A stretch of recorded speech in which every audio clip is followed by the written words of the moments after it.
Maintenant, pour commencer la mise en page, vous avez dû rentrer les informations que vous avez mesurées sur la maquette. Pensez bien à enregistrer sous votre document sur le bureau avec les infos demandées, donc l'année, votre nom et puis les mots-clés qui vous permettent de retrouver votre projet. C'est toujours plus simple quand on a toutes ces infos-là. Et puis on va vous demander donc de créer d'abord des calques. Donc dans la palette des calques, pensez à créer les calques qui vont vous servir. Donc on aura des textes, des images et des formes. Faites pas attention à ce qu'il y a ici, puisque ça c'est le document que moi j'ai créé avec la maquette. Donc vous, c'est les premiers, le texte, les images et les formes.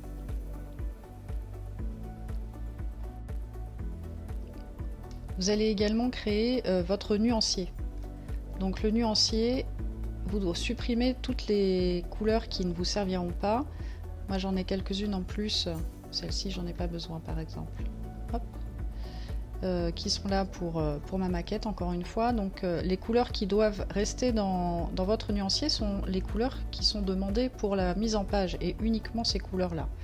À partir du moment où vous avez déjà créé les différentes couleurs, vous allez pouvoir créer le le dégradé qui va vous servir.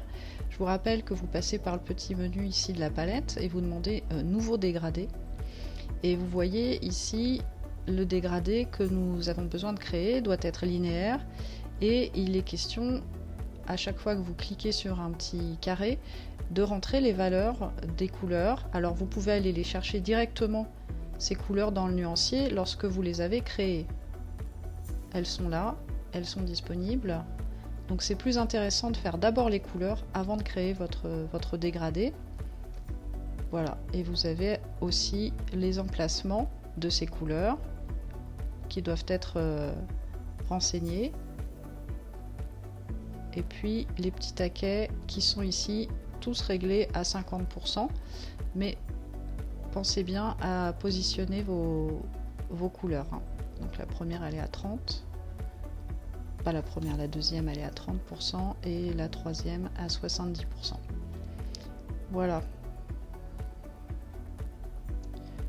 Vous avez donc créé dans chaque calque les blocs qui vont vous servir pour vos textes et pour vos images. Donc ces blocs ont été tracés et puis vous avez intégré les images. On vous a montré tout à l'heure comment intégrer notamment les formes.